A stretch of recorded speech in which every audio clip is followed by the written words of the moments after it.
Okay, welcome to the second panel of this day-long conference on Chronicling Unrealized Trajectories, the Plurality of Historical Experience in 1940s South Asia. And as I had promised in my inaugural remarks, we are going to try and place South Asia in a broader Asian context.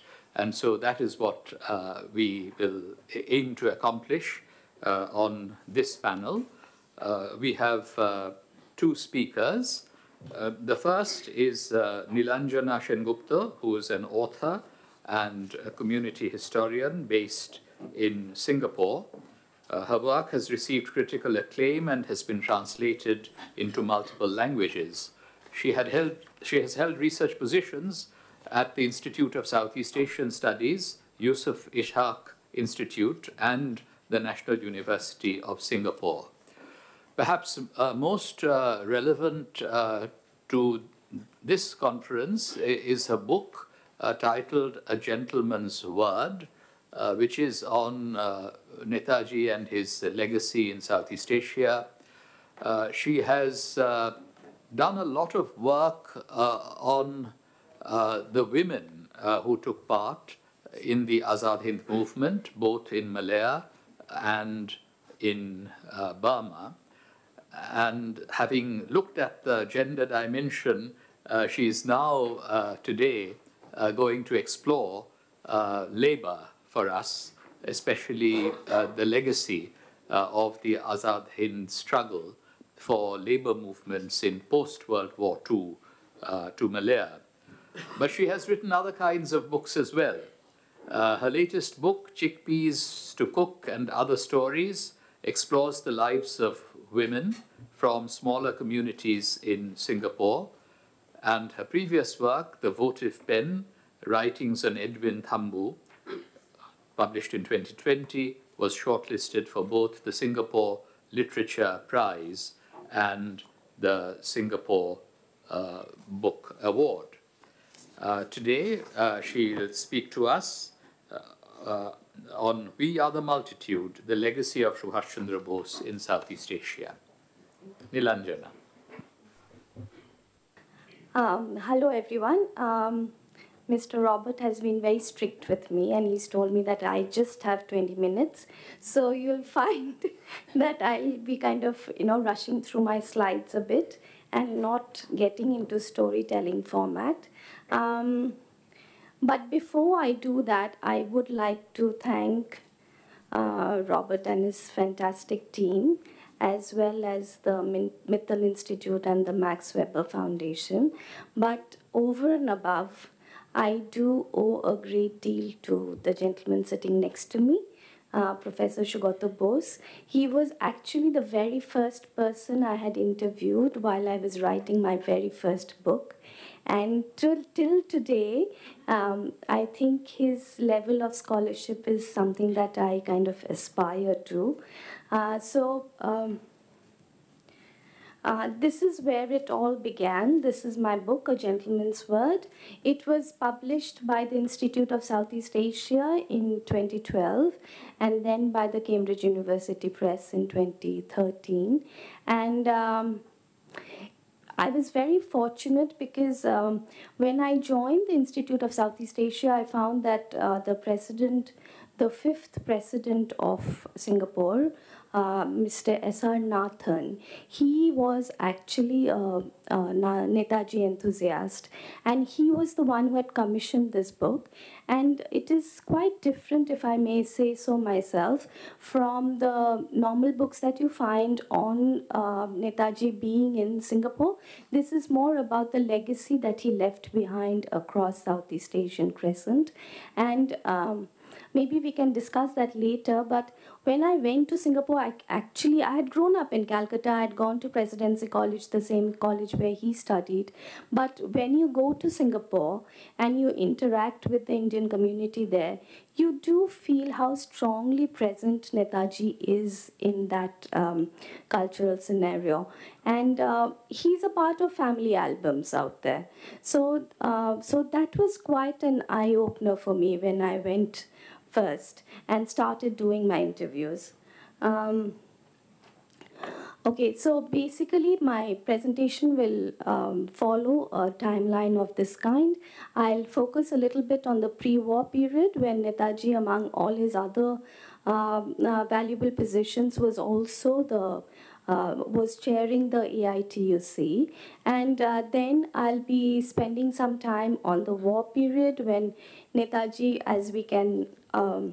as we say, it was present in Southeast Asia himself, and that was his karma bhumi, so to say. And then we go to the post-war period, of course, which is of more importance and relevance to this presentation. And I'll be talking about the incipient trade union movement and how Netaji happened to, or rather the INA ideology happened to influence it.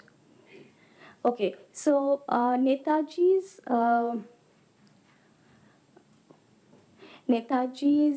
interaction with the trade union movement started quite early. This was in the 1920s, actually, under the political tutelage of his guru, Chittaranjan Das. And it was in 1930-31 that he became the president himself of AITUC. And what I like to mention here is I think somebody talked about a continuum in the last presentation, and that's exactly what you see in Netaji's thinking as well, because right from the beginning, what he was working towards is building on the political awareness and building on the solidarity of the workers. He was never involved in the day-to-day functioning of the trade unions, and what he felt was that if the movement, the Swaraj movement and the trade union movement could be brought together, then it would be the vast mass of labor force that we have, they could actually contribute to the economic revival of the country. And you know the ever contentious Bengali, being a Bengali myself. So he spent a lot of time trying to build solidarity between the white-collar Bengali workers and the blue-collar non-Bengali workers of that time. So we go now travel a bit to Malaya, and what we find is whereas in India the trade union movement was quite far developed, in Malaya it was still at a very rudimentary level, and it was only in 1939, I think, that Mr. Raghavan, he became the head of the Central Indian Association of Malaya, and he was actually, that's the first name that we need to take into account, and he was the first person to actively work towards increasing the political base and the membership base of these Indian associations, which was spread across Malaya. And there were other names also. For example, there was Mr. Nathan, or then there was the Menon brothers. But what we notice is that they failed to actually build a connection with the grassroots level workers. And that was primarily because they were part of the English educated elite. And as you can see from their names, they were also Malayalis, and that connection did not happen. And when the war started, then whatever movement had been there amongst the labor force actually died down. So it was during the war period and in the post-war period that we actually see some movement happening. This is, I think, one of the best and most celebrated photographs of Southeast Asia, where we have Netaji standing out there at the Padang. And you'll find copies of this photograph in many of the Indian homes, actually. And this speech, the occasion was 5th of July, 1943. And this was a time when Mr. Nathan, the president of Singapore, was a teenager, and he was present. And I was fortunate enough to interview him. And he spoke about how moved everybody was when they heard him, and how this kind of was the point in the trajectory when things changed for a lot of people. Now, what happened to the workers, to those plantation workers who had so far been quite isolated in their estates, in the far-flung regions of Malaya? Now, when a lot of them joined the INA, and what we find is that at the at the IIL, the top rung leadership was actually made up of the English speaking elite that I spoke about. But the middle level was made up of the the Kanganis, the estate managers, and the teachers, the middle level bourgeoisie basically, who contributed to the middle level leadership, and then at the lower level was made up of the rank and file workers of the plantations. So what we see is a very rich alchemy of interactions happening.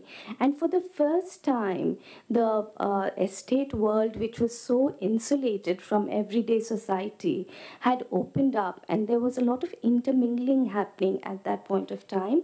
And now, again, I was fortunate to be able to interview some of the veterans of the war veterans and people who had actually been a part of the INA. And what they speak about is how immersive the training was, because whereas at the INA, when they were trained, with firearms and war tactics, that gave them the leadership capacity that they earned and the confidence that came with it. In the evenings, they would have the classes conducted by the IIL, and there they would be talking about various kinds of political ideologies. It was not just about India and just about nationalism. They were talked about the Dravidian movement or communism or socialism, and at the same time they were also exposed to the INA generated papers. For example, the Young India, or and those were the instruments or tools by which they found a very enriching entry point into the labor life that they would have eventually. Before I talk about the Indian workers, just a minute to talk about the post-war MPAJA, which is the Malayan People's Anti-Japanese Army. Basically, whereas the Indians were still at a very rudimentary level of awareness and awakening, the Chinese had moved far ahead, and it was in the early 1930s that the Chinese had formed their the Communist Party of Malaya. And though it started out to be a multiracial party, but eventually it was completely a Chinese entity. And as we see them moving ahead, we see that a certain kind of worker unity is finally emerging between the Chinese and the Indian workers. And it was during the war that the MPAJF was formed, and when the British were leaving, the only viable resistance army that they could actually depend on to fight the Japanese were the members of the MCP, and they formed the MPAJ at that point of time. So when the war ended, they actually emerged as heroes of the time, because they were the ones who had staged the guerrilla war against the Japanese, and then they proceeded to fight the British and stage a Red Revolution against them. So as we go forward, we can see that there was a coming together going to happen at this point of time between the INA and the MCP. Beyond the war, what happens? As Professor Bose was also talking about, and then Aniket was also talking about the Red Fort trials, as we all know that the war ended suddenly, and we found the INA to be disbanded, and the INA veterans were suddenly without a leader.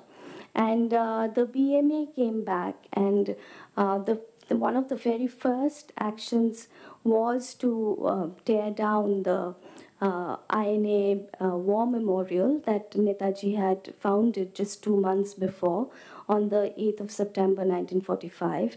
And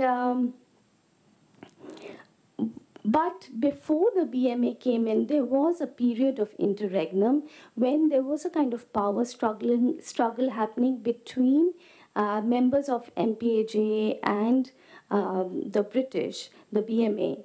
And it was during this interim period that the MCP was trying its best to get control of the Malayan Crescent. And we find them taking over police stations and taking over, trying to rebuild the general labor unions and, bring them under their control.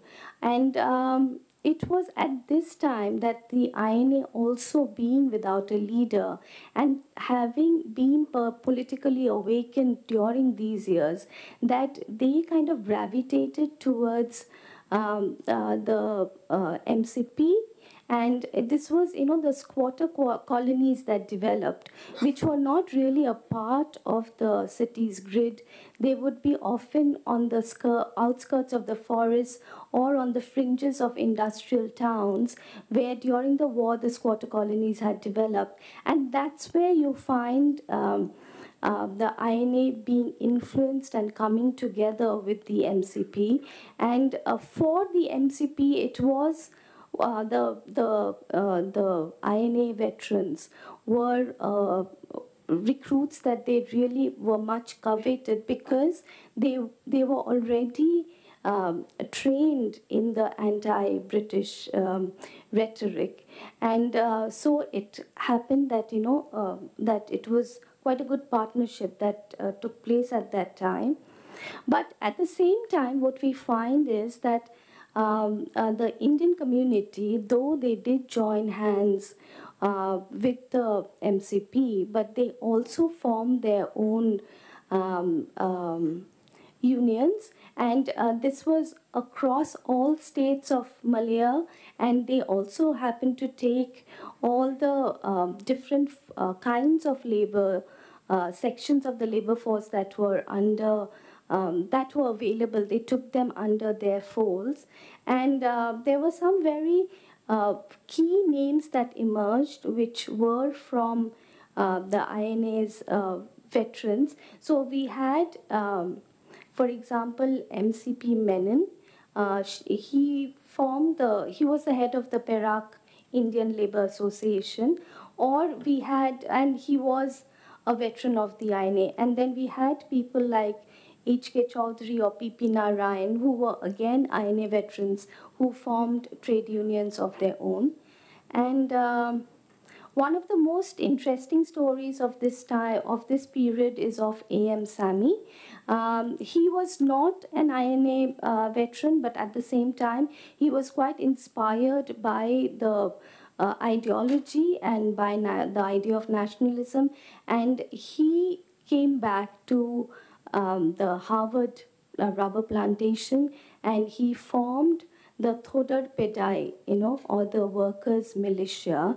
Basically, they had been a part of the vigilante group that the British had set up, but it was A.M. Sami who actually came and rejuvenated it.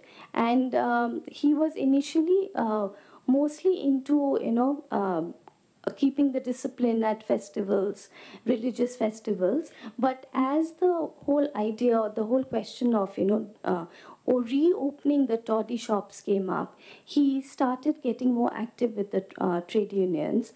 And he soon had a great following, and he also was, I'm so sorry. And he also came under the reprisal of the British. And by June 1940, what am I doing? Sorry. He came under the British reprisal, and it was in Bedong that, okay, so a worker was clubbed to death, and unfortunately, A.M. Sami would also be subsequently taken into prison, and a series of protests followed. And this was also a time when the Chinese and the Indian workers came out in solidarity, and it was also a time when the INA veterans came closer to a gentleman called S.A. Ganpati, who was unfortunately he was killed because he was um,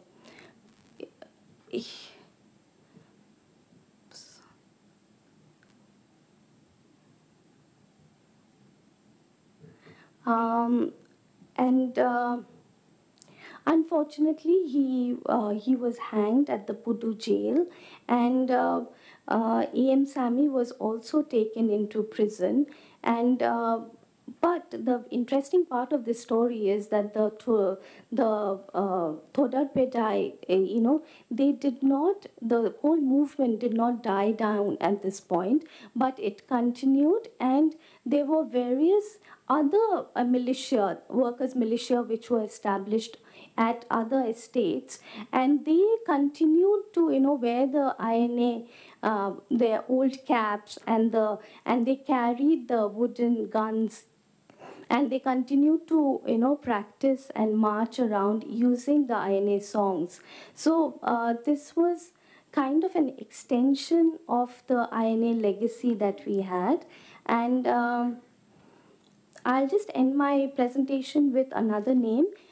This was James Puthucherry, not actually a part of the rank and file labor union masses, but he was one of the educated elite, and he had joined the INA when he was barely 20, and once the INA was dissolved, he actually left for India, and it was at he actually reached Calcutta, and it was with the help of Sharat Chandra Bose, Netaji's elder brother, that he was able to get admission into Shantiniketan, Tagore's Bishwabharati, and he returned to Singapore to continue with what had been left off, and he joined one of the biggest trade unions, and he was also a founding member of PAP, the People's Action Party, which is still the ruling party of Singapore.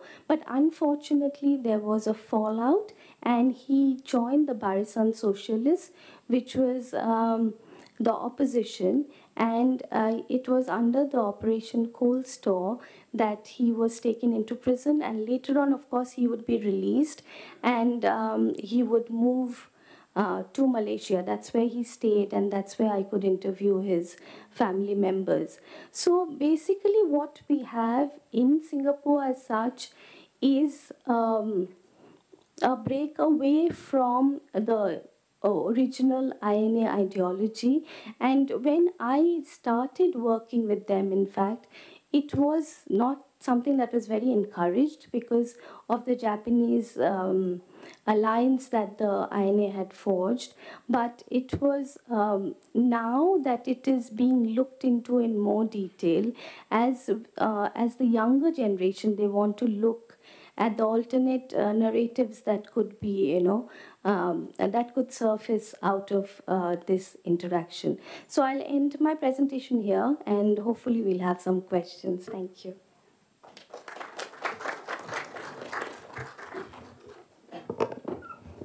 Okay, thank you very much, Nilanjana.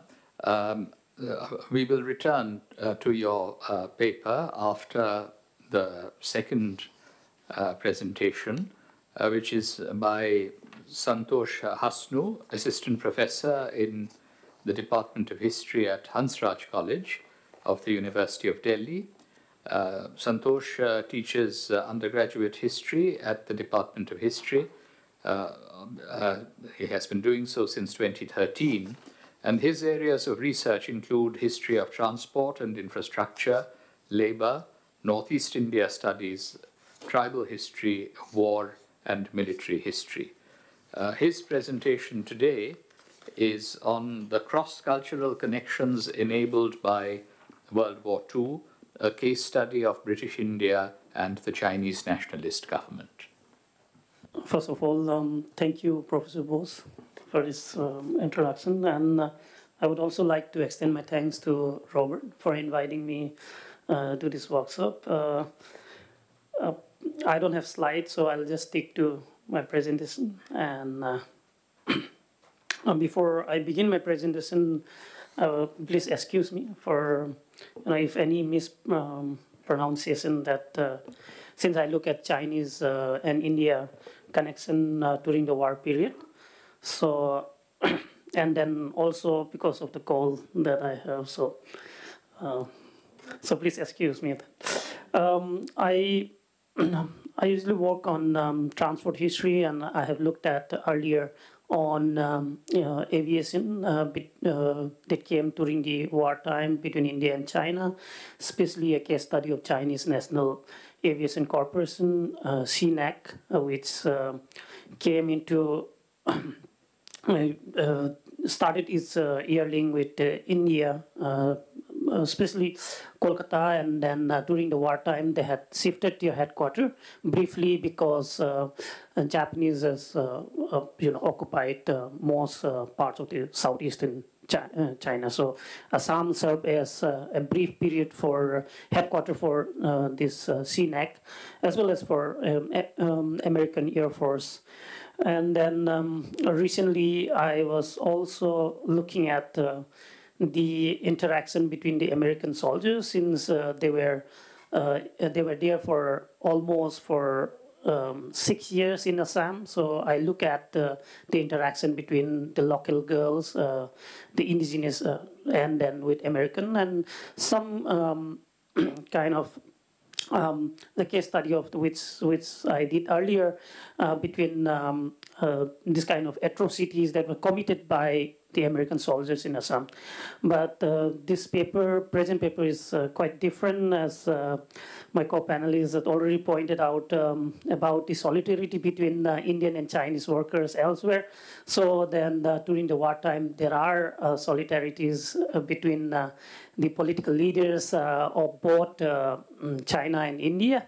And then the British Indian government, they wanted to assist China in their fight against Japanese Japanese power. So this paper basically tries to look at two case studies, but then due to a constraint of time, I shall stick to the education scheme and then leave out my discussion on the agriculture missions that were going on from this particular time, from 1943, and then in the post 1950s that we see. So recently, Harvard historian on Chinese history, Arun, of course, argues the need to move away from the 1962 India-China war conflict onto moments of contact and cooperation. Just before the Indo-China war, the two Asian neighbors saw intense cultural exchange through the scientific contact and cooperation. This post-colonial moment was best exemplified by the establishment and spread of the Indo-China Friendship Association, which was founded in 1951. Arun, of course, shifted this historiographic emphasis in another work to the decades when, quote unquote, Asian networks of scientific activity. He titled the paper as Trans-Himalayan Scientific Network, and this included the circulation expert. So in this article, he did a case study of Birbal Sahni, who was a scientist specializing in paleobotany, and he had a PhD. He guided a Chinese PhD student whose name was Su Chen, and he was here until 1946, completing his PhD under Birbal Sahni in Lucknow. And right after, in 1946, he founded an institution called Birbal Sahni Institution of Paleobotany in Lucknow in 1946, where only both the supervisor and the student was the only faculty member there. Su, however, returned back to China in 1949 after PRC has came into being.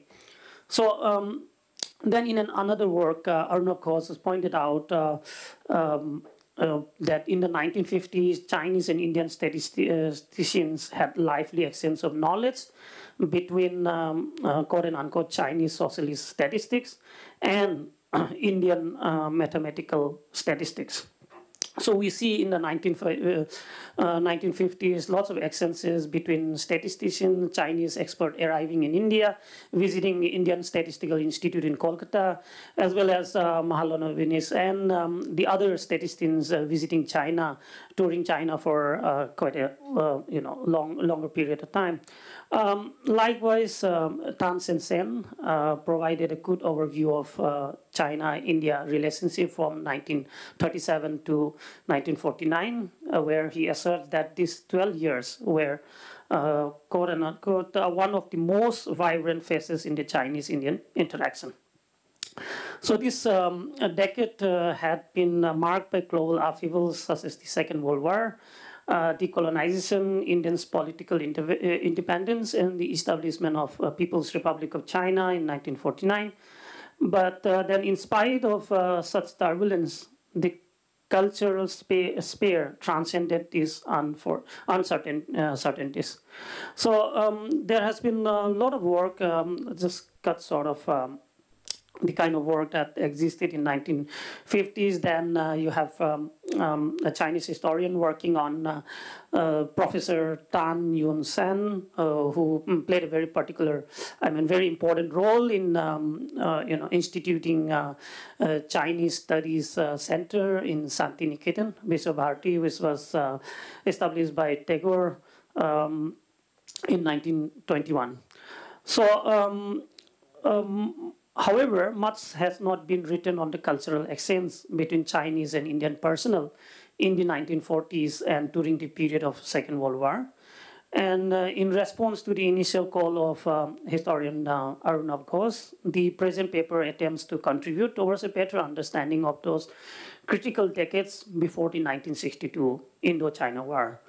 So based on archival collection in New Delhi, this paper tries to understand the twin forces that nurture an intense period of cross-cultural exchange between China and India under the shade of British Empire and China, which I should have pointed out, I'm referring to Chinese nationalist government under Chiang Kai-shek. So both Asian intellectual figures, Chinese as well as Indian, were enthralled by civilizational ideas of Pan-Asianism. Even the British officials were fired by this enthusiasm, although they did not seem to share in the ideals of Asianism. I have focused on the role of British official John Sargent, who was an educational advisor to the government of India, in promoting Indo-Chinese educational exchange in the middle of the Second World War. To my knowledge, no historical piece has been written on the story of educational wartime educational scheme that came into being in 1942. So prior to that, let me give you a brief account of how Rabindranath Tagore and Tan Yun-sen played a very important role in establishing China Bhavana, or Chinese Hall, within the campus of Santiniketan, and then the Sino-Indian Cultural Society. So I'll just cut short. Rabindranath Tagore's 1924 visit to China is widely recognized by modern scholars as a very pivotal moment of profound cultural and historical importance. And this year celebrates the centenary of his visit to China. So his visit, however, intensified cultural exchanges between the people of China and India. In one of the visits in Singapore, he happened to meet Tan Yun-sen, the Chinese Buddhist scholar, Professor Tan Yun-sen, and then he invited Yun-sen to Santiniketan. Initially, he arrived somewhere around late 1920s, and however, the establishment of Chinese Studies Center was not realized because of both were not able to collect funding for setting up the institution. And however, so Professor Tan Yun-sun returned back to Nanjing, and it is here when he came in contact with top officials of the Chinese nationalist government, including Tai Chi-tao, who was the head of the examination Yun, which is the topmost examination body of the Chinese nationalist government, and Chen Lifu, who became the Chinese education minister later on. So both individuals are believed to have played a very vital role in securing funding for the proposed institution in Viswabharati.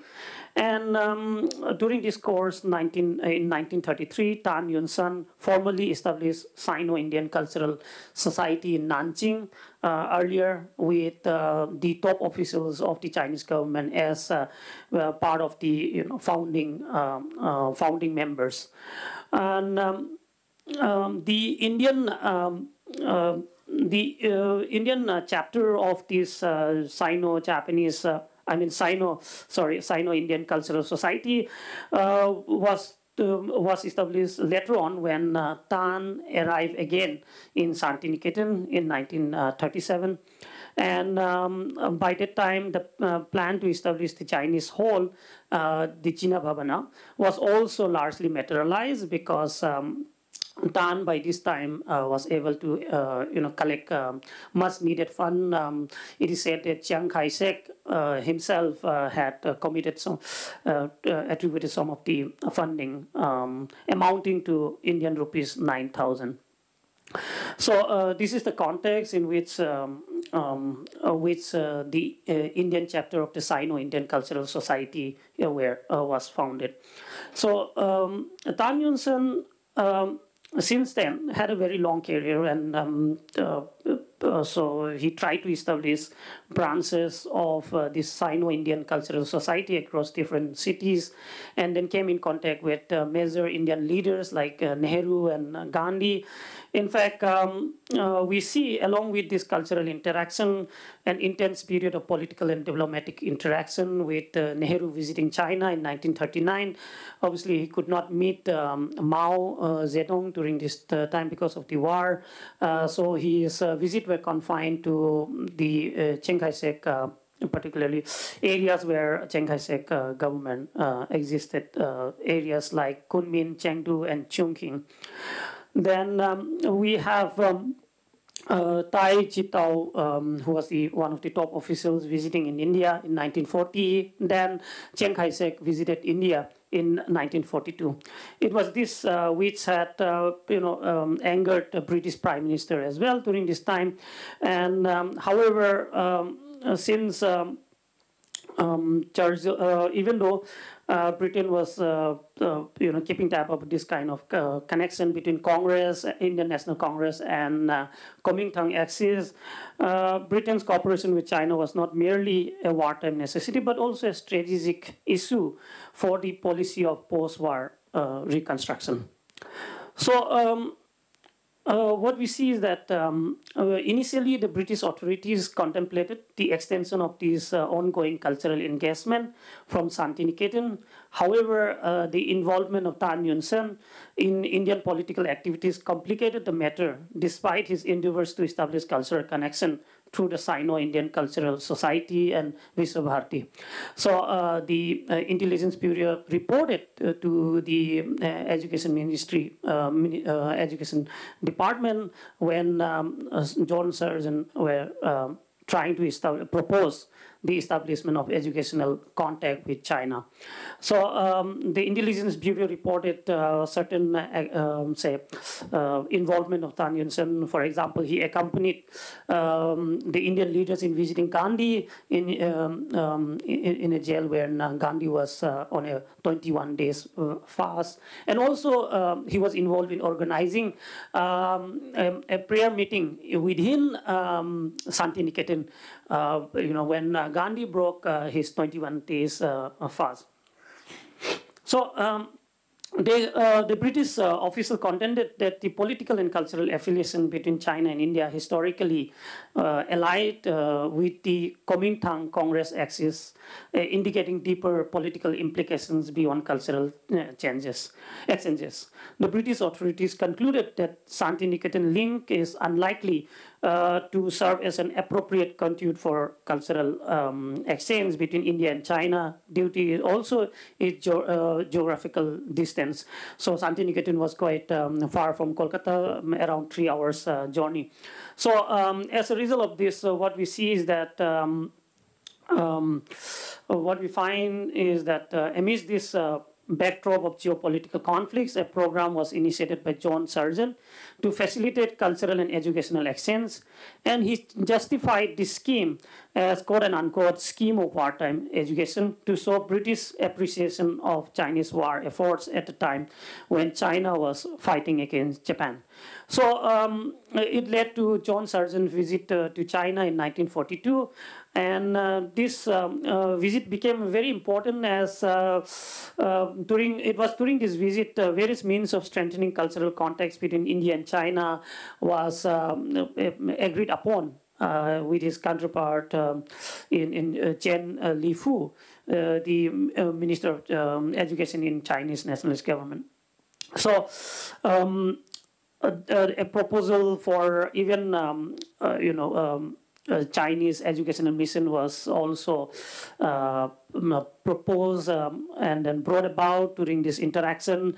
And as a result of this, the Chinese educational mission visited India in 1943. That led to signing of the agreement, which would exchange, reciprocal exchange of students between China and India.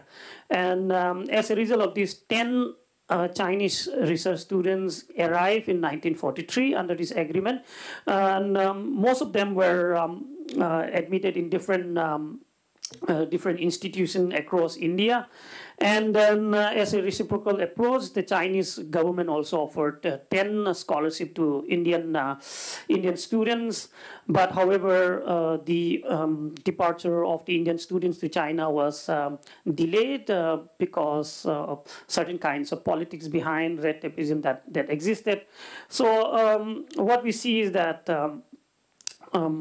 this kind of educational exchange. Beyond this educational exchange, there were also exchange of experts between China and India. For example, in 1944, Sarvapalli Radhakrishnan visited Chongqing and delivered lectures in different institutions. Likewise, Chinese professor arrived in India giving lectures in different institutions. So before I end, I wanted to spend a few minutes talking about the experiences of the Chinese students, and then I'll end up my paper. So what we see is that they had the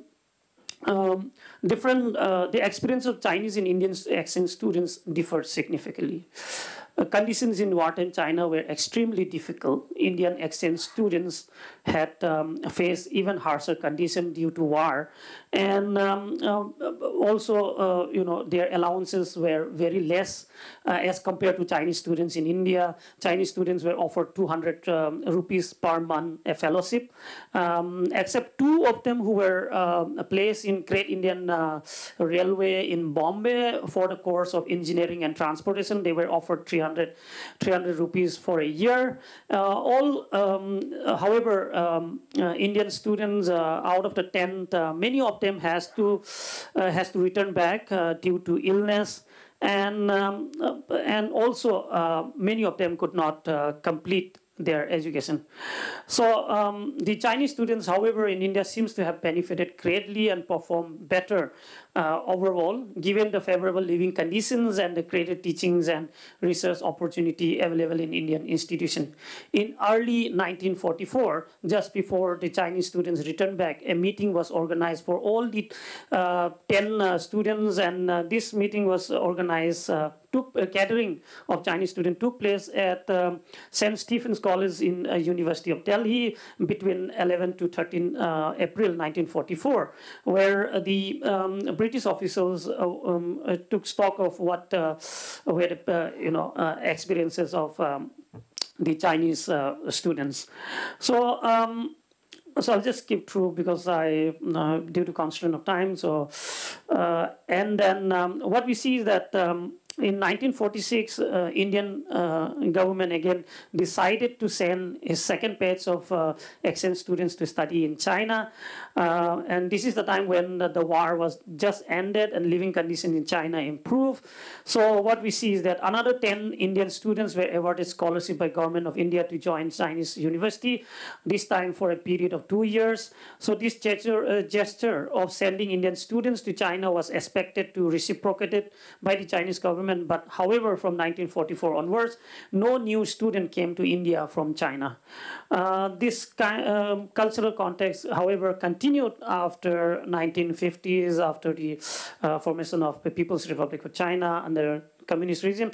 So we see another level of cultural context between India and China. Since I am running out of time, so I'll stop here and discuss during the question hour. Thank you.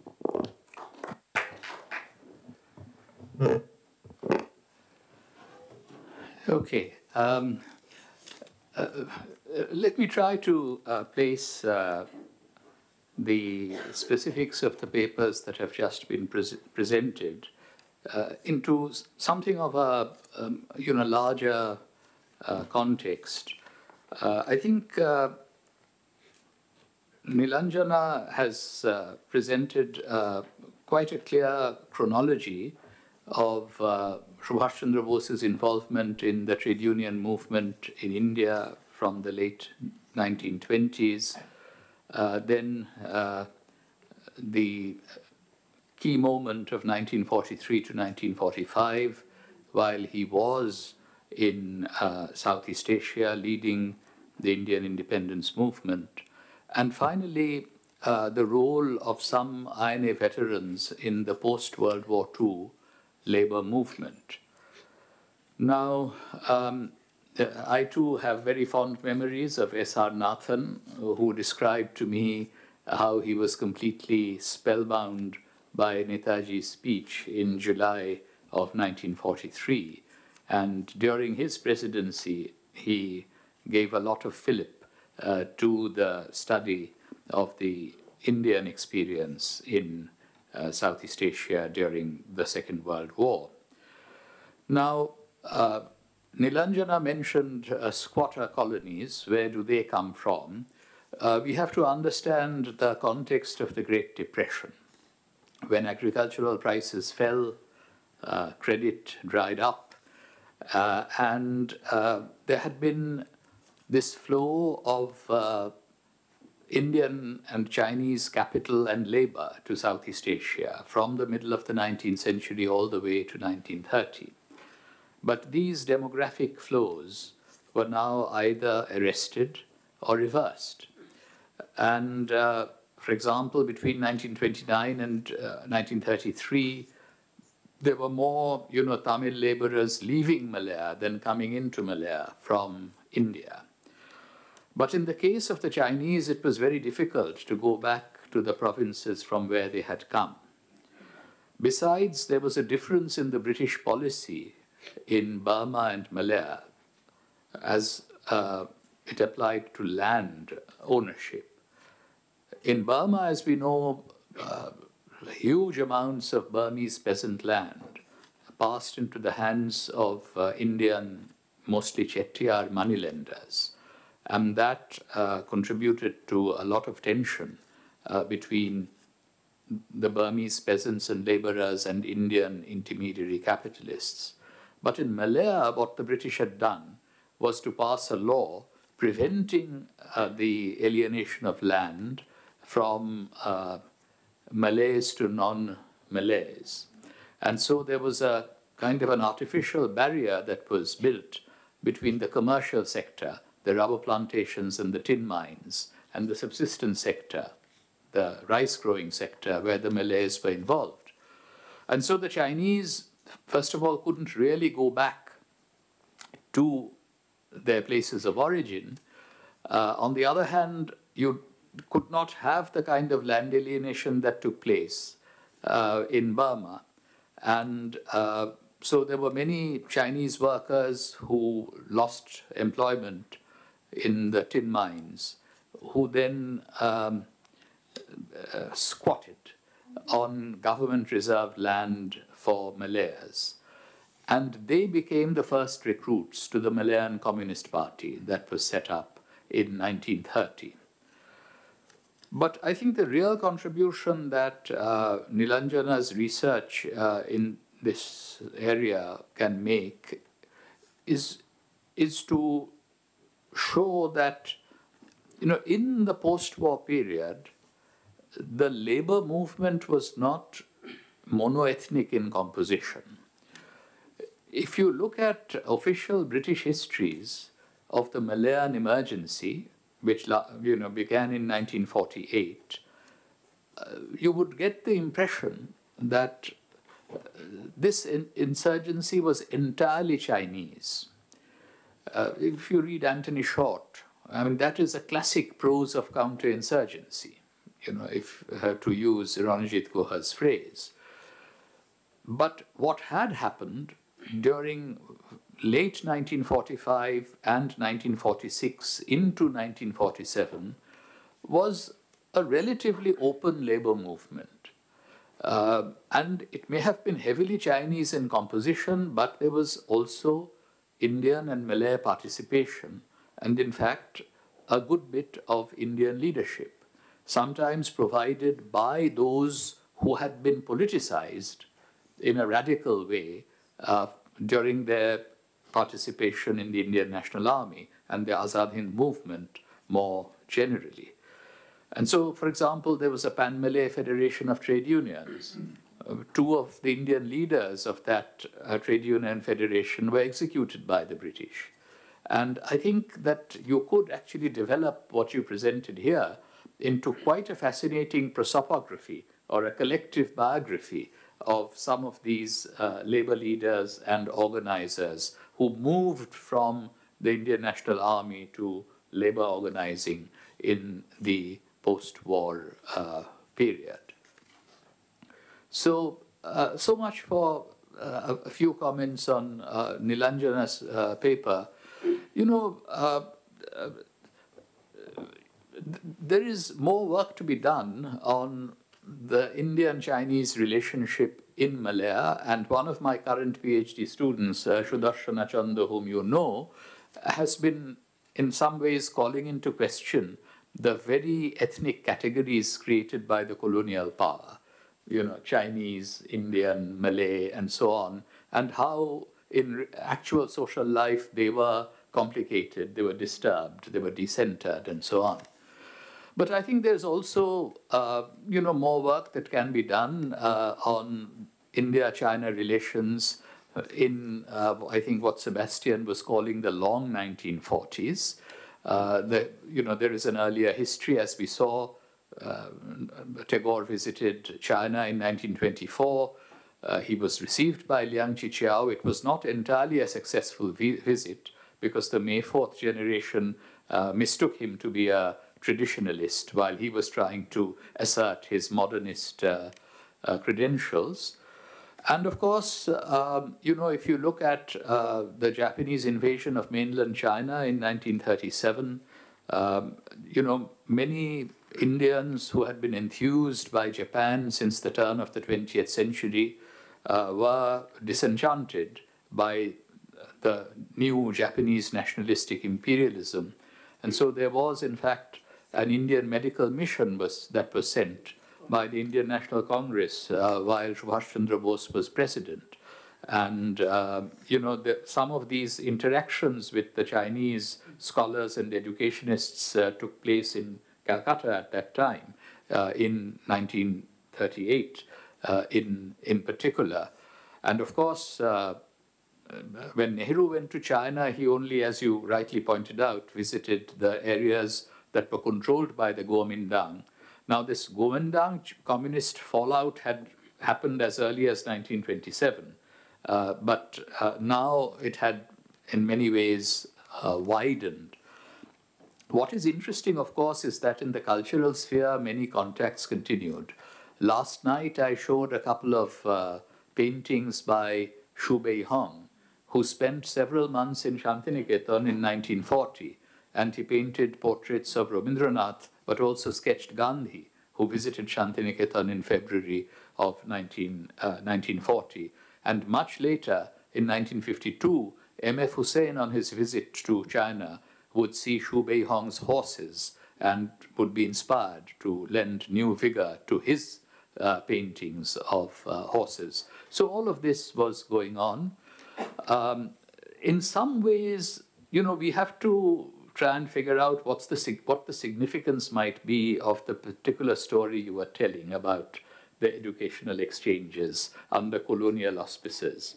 I entirely agree with Arunabh Ghosh's call to, rethink the nature of India-China relations, not let everything be determined by the telos of 1962.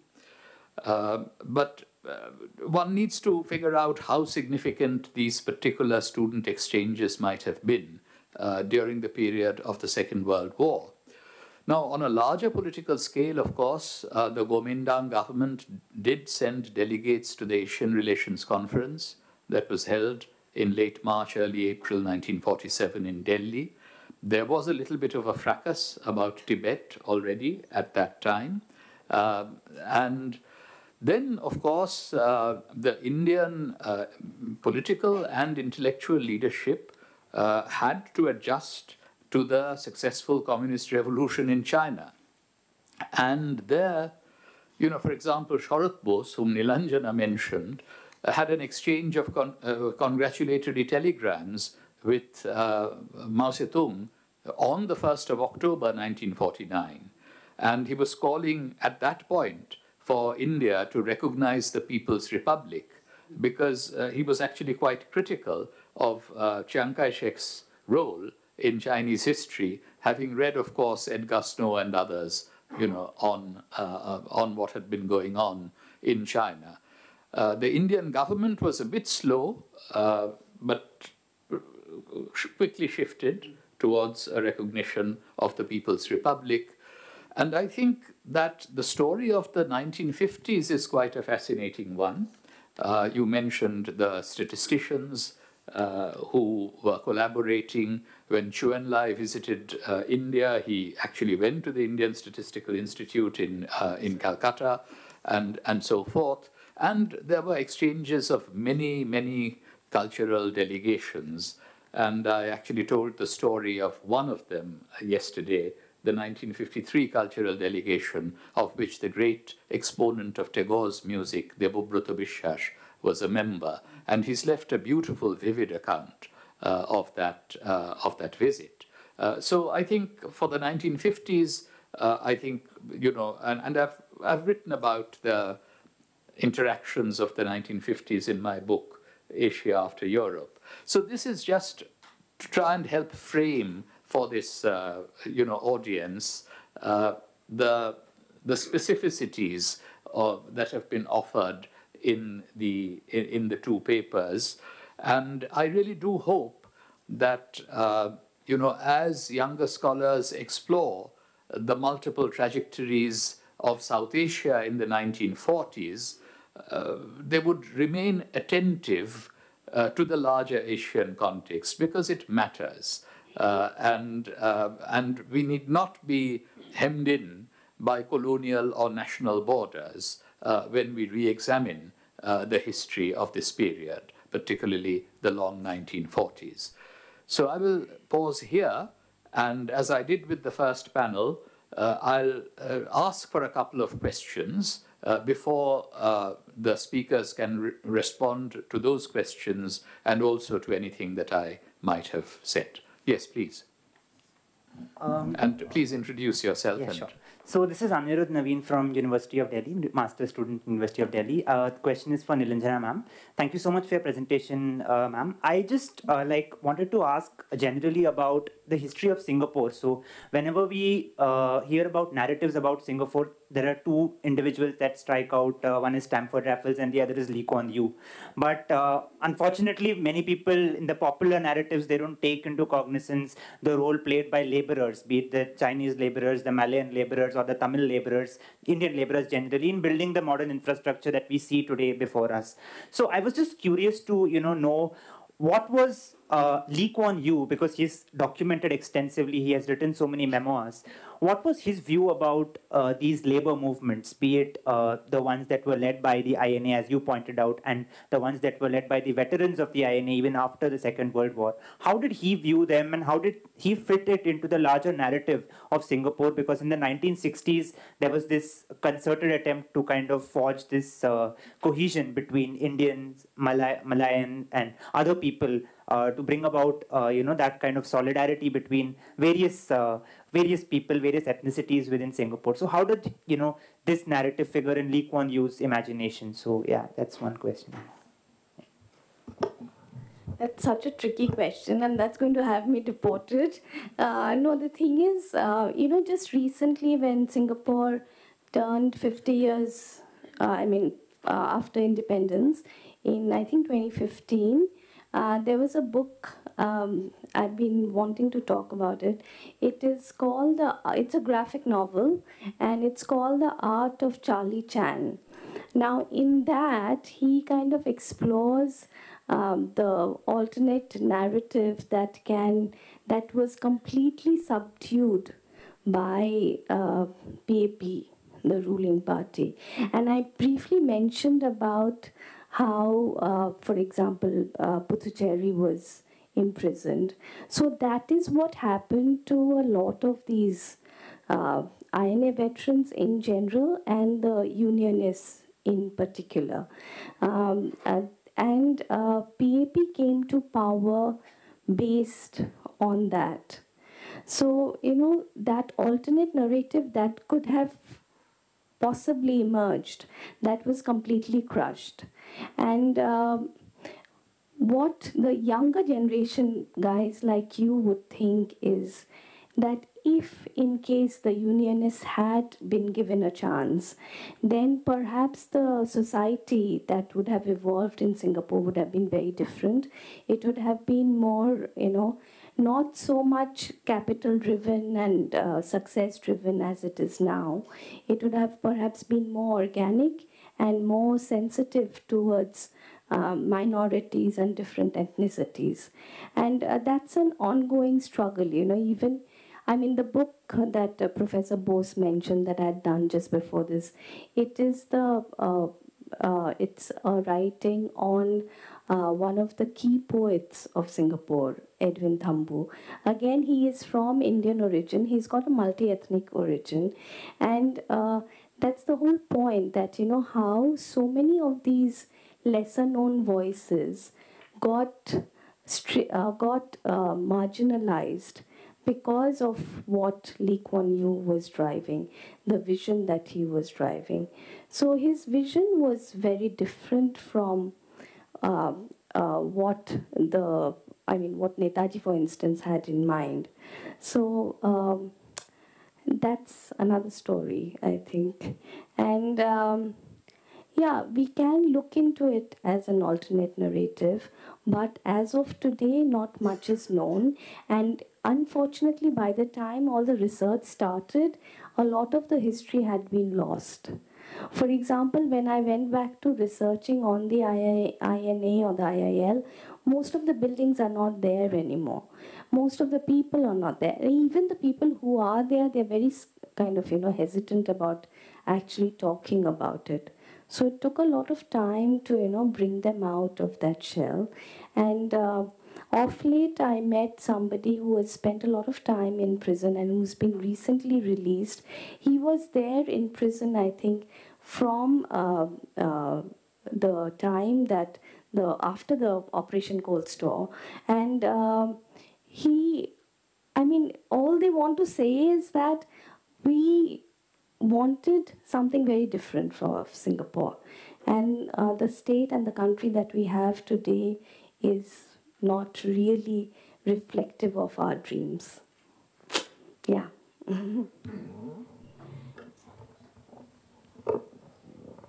Yes, please. Yeah, and then next, let's have two questions and then the response. I just want to, firstly, I am looking forward to getting your book. It sounds extremely interesting. And could you just elaborate on, like, could you give some anecdotes and examples from how it felt interviewing people for your book? First question is that. And the second one is that could you elaborate on the aftermath of Subhash Chandra Bose influence and legacy in the Southeast Asia on India, Southeast Asia international relations at this point? Yeah, thank you. Take another question and then, yeah. Hi, I'm Prabal. I teach history at IP University, Delhi. So for Nilanjana, I had this question, like there's a work by Professor Bidyut Chakravarti, where he has been very critical of Netaji's role in the trade union movement when he was in India. Like, have you seen this work, or can your work help us, to reinterpret Netaji's role or his ideas about trade unionism? And for Santosh, I had this question that the period you are talking about, we have a united front between Kuomintang and the Communist Party of China after the Japanese invasion happens. So is there any unease or is there any kind of tension which the government of India has when it is dealing with the Chinese? Because I have read memoirs of CPI activists. They talk a lot about their comrades from China. So is there any hint you got in your study about this kind of tension, that you want to ally with nationalists, the government wanted to ally with nationalists, but not with the communists? So how to deal with that? Thank you.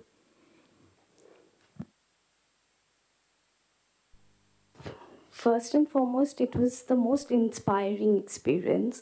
And that's what I was telling somebody out here, that how intensely the INA, Netaji is present in Singapore, I grew up in Calcutta. I went to the same college. But we tend to remember Netaji on certain days, whereas for most of these veterans, unfortunately, most of them have passed away by now, but they were family members. In the sense that they have Netaji's pictures in their family album or on their mantelpiece, And when I had the opportunity, I spent, I think, 3 days with Janki Napan. And every time she would talk about him, she would have tears rolling down. And, the memories that they speak about, they're so intimate. He was more like a father figure. That's why I said Karma Bhumi. He actually found himself his dreams came to a fruition over there. And the connections that he forged were extremely close. There is another person also called M. Chidambaram. Now, what happened is, I was talking about in my presentation how the initial group of trade unionists or leaders, they could not really forge a connection with the plantation workers. And plantation workers, we have to remember, they were completely cut off from society. And their life was like an extension of, those rows and rows, the geometric rows of trees that were there. Every possible physical movement was supposed to be towards increasing the profitability of the plantation. They would be encouraged to even urinate into the bucket of latex so that, it doesn't coagulate. So that was the kind of complete control the British plantation owners had on these people. And so as a result, when Netaji called them out, no, I was talking about Chidambaram. So what Netaji, how smart he was, a very simple ploy that from the very second speech, from the first speech, I think there was some kind of a disconnection. And from his very second speech, he had Mr. Chidambaram translate his speeches into Tamil. And that made all the difference, because he was reaching out to that last man in the crowd, and that was basically when he talked about total mobilization for total war, I think that's precisely what he was driving at, that the entire community, so the women joined the Rani of Jhansi regiment, the men joined INA or IIL, even the children joined Balak Sena. So it was a complete involvement. All the associations, the Indian Association, Ramakrishna Mission, all of them came into the fray and they were connected together. So basically, that's what I was saying, that it was a very inspiring experience to be talking about it.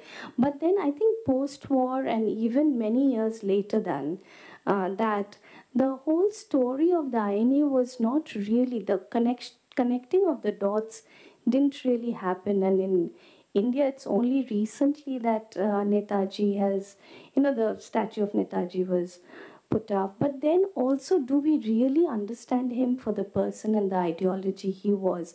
Or are we just kind of sabotaging his vision and mission even today? So that kind of remains a question, yeah. And as far as the other view of, yes, definitely, I think we should take it into account. My primary focus was on finding a general, it was more of a general perspective on the legacy that he left behind rather than on the trade union movement. So if I do, like Professor Bose is also suggesting, if I do some work, definitely then we would have to take a look at Subhash Chandra Bose and his role in the other trade unions and what other scholars have to talk about. Quickly response to the question. Thank you for the question. It's a very important one. So far, my reading of these sources doesn't reflect much on British relations with the Mao's activities of Mao's government that he set up in the northern part of China. In fact, most of these people-to-people contact that before the involvement of the British authorities came into this picture of trying to assist China in the war efforts. The British authorities here in Kolkata and as well as Delhi, they were keeping track of this kind of contact. So when Nehru visited China also, they keep a very close watch. And then when he came back, he proposed a woman delegation to be sent from the part of Indian National Congress. But then the British authorities here wanted that this should not be, they should not be given any kind of passport, and they should be denied visa. So that was a failed proposal from the side of Nehru. Similarly, the second batch of students, when they were still there, they arrived in China, 10 of them, and they were there for 2-year scholarship. And in between, they were about to finish in 1949, and the PRC came in 1949, and then the taking over of Peking by Mao's, Mao and the communist regime.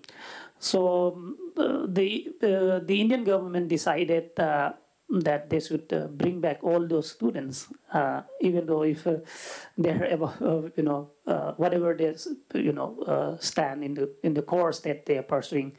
So they were repatriation of these students. Students were asked, and this was the Ministry of External Affairs act upon on the report of British Council as well as British Embassy that was there in Peking, saying that the Indian youths will be indoctrinated by communist ideology. So all the Indian students, they were there, they were to be brought back. So that kind of thing that I came across, and which I have to look at more about the interaction with the Communist Party. Thank you. Are there any other questions?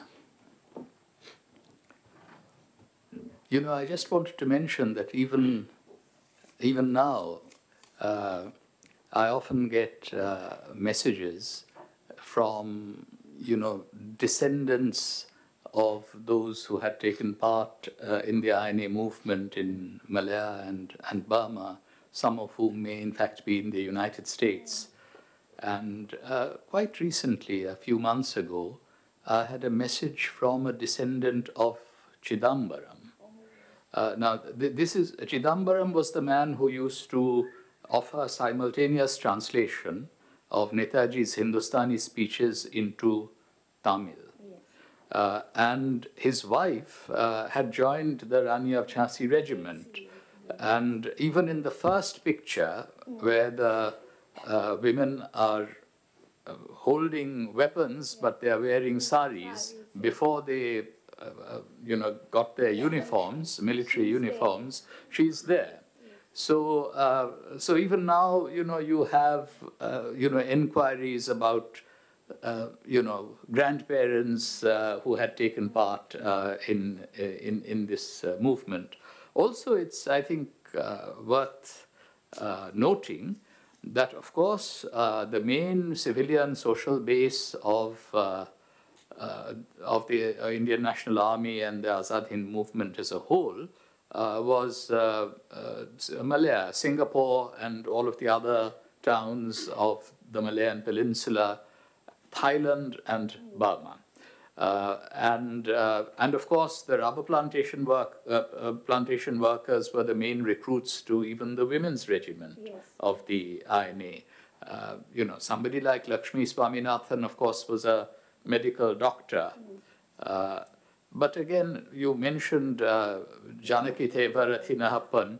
She joined in Kuala Lumpur. I mean, she went to a public meeting, and then people were offering whatever they had, including jewelry. And she took off her earrings and gave them to Netaji. And that picture appeared in the local newspaper the day after. And that's how her father got to know that she had gone to this meeting and so on.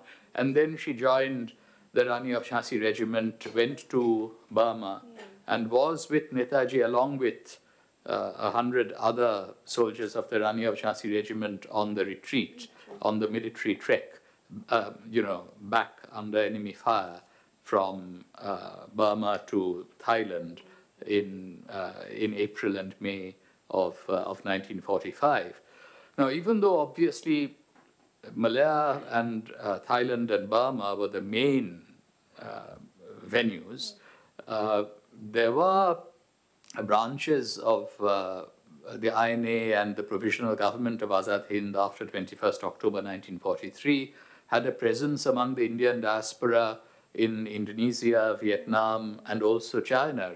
Subhash Chandra Bose visited China in November 1943. There were Sikh recruits into the Indian National Army in Shanghai and so on. And of course, there is one other dimension to the Chinese story. In addition to the Kuomintang and the communists, there was the Wang Jingwei government. And Wang Jingwei is actually quite a fascinating figure, even though, with the success of the Communist Revolution in 1949, he got to be completely disparaged. But he has a long history, and there is a bit of a revisionist historiography on Wang Jingwei by now, particularly in the United States, because he was quite close to Sun Yat-sen, both before and after the 1911 revolution and Republican Revolution. He was somebody who belonged to the left wing of the Kuomintang. So from 1924 to 1927, when there was an alliance between the Kuomintang and the Chinese Communist Party, Wang Jingwei played an important role. And then, of course, there was the falling out in 1927, which Tim Harper has written about in Underground Asia. Now, Wang Jingwei did play a role during the early years of the Depression, and then initially he was in Chongqing, but then he reckoned or calculated, this is before the United States entered the war, that this kind of Chiang Kai-shek type of resistance or non-resistance wouldn't work, and therefore he came to terms with the Japanese. So there were all these currents and cross currents in Chinese politics of the 1940s, which we probably also need to recognize. I think we ought to, we have crossed the time for this panel, so we'll draw it to a close. But again, as you could see from the two presentations by Nilanjana Sengupta and Santosh, that I think there is some real potential for new breakthroughs if we put the study of the history of South Asia in the 1940s in the bigger context of Asian connections. And I hope that there will be many young researchers going in that direction. Just a small question. Sure. Yeah, actually, there was a reference that the Indian National Congress sent a team of doctors after the Sino-Japanese War, 1937-1938. Yes. So there was one particular doctor, Dr. Dwarkanath Kotnis. He is very famous. So there is also a movie made, Dr. Kotnis Ki Amar Kahani. Yes. So I just wanted to know a little bit details of that particular, the team of doctors, what role they played in Indian doctors which went to China and how they, strengthened the Sino-Indian relations at that time, and what role they played in helping China overcome the vagaries of war which they suffered at the hands of Japanese who invaded the. Yeah. Okay. So there was a team of 5 doctors who went. And the leader was Dr. Madan Mohan Atal. In fact, in my book, Asia After Europe, which came out earlier this year, I have 2 photographs on facing pages. The 5 doctors being sent off by Subhash Chandra Bose in Calcutta. And B.K. Basu, who was one of the doctors, has a very detailed first-hand account of the entire journey and their experiences in China. And so they left from Calcutta, then they came to Bombay. Sarojini Naidu had a meeting with them before they boarded the ship. And she had said, almost prophetically, that one of you may not return. And so they went to Canton. They were received there by Sung Ching Li, Sun Yat-sen's widow. And then they went to Chungking, where they felt they were wasting their time for several months. And the Indian doctors were not as impressed by Madame Chiang as they had been by Madame Sun Yat-sen. And then eventually they were able to go to Yan'an. And by March 1939, there is a picture of these 5 doctors with Mao outside his cave. So I have put the pictures of being sent off by Subhash Chandra Bose in Calcutta and being received by Mao in Yan'an on facing pages. And then they were sent to the war front, to Hubei and so forth, and they provided medical help. Even once Chou En-lai broke his arm, and the Indian doctors took care of him. And then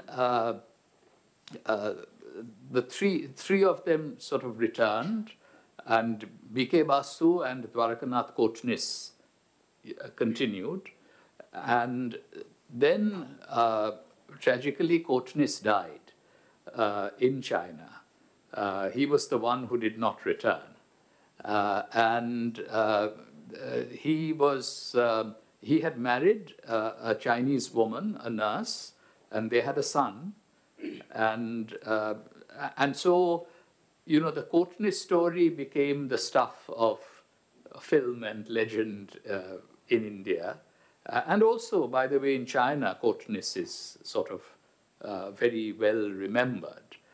Chou En-lai, in particular, as long as he was alive, would always, refer to the Chinese medical mission and Dwarkanath Kotnis.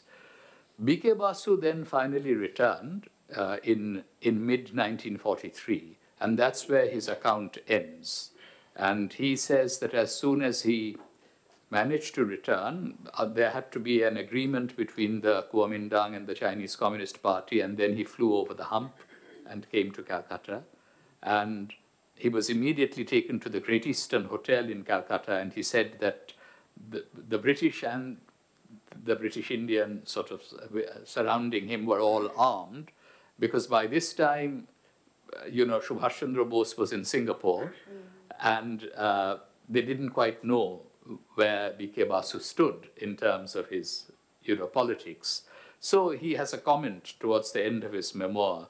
So I was, back in my motherland, but this is how, colonized Indians were treated when they came back to Calcutta.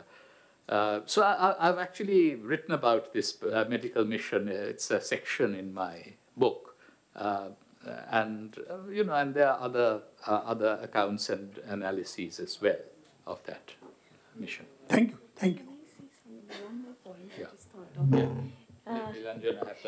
Sorry. Now, the thing is, you just said, Professor Bose just mentioned about the multi-ethnicity of, the whole labor force. And I just thought of one very interesting figure, especially since he talked about, writing biographies on them.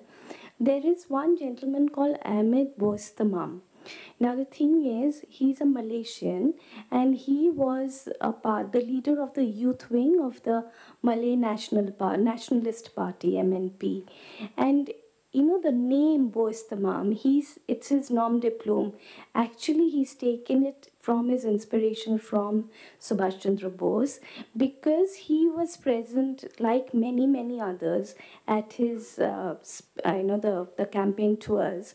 And he was so inspired by his oratory and by his kind of, the propaganda tours that you would have, really elaborate ones mounted on, military trucks, etc. So he did not have the finances that the Japanese allowed Subhash Chandra Bose, but then he would try to emulate and try to talk just like him, use the same kind of rhetoric, use music as well as a part of the rousing feature. So it's not only that the Chinese and the Indians came together, even the Malaysians, and to have such a significant figure, he became a very significant politician later, to acknowledge that he took his name from Bose. I think that kind of says it all. Okay. Thank you, Nilanjana, and thank you, Santosh. We break for lunch, and we reconvene exactly at 2:30 to hear the organizer, Robert Raman speak. I just want to request that we're going to have a group photo, so if people can just stay back for 2 minutes in the room. I know we're waiting, the lunch is waiting outside, but we'll have first speaker photos, and then we invite all the audience members to join the group. So please just hold on for 2 minutes.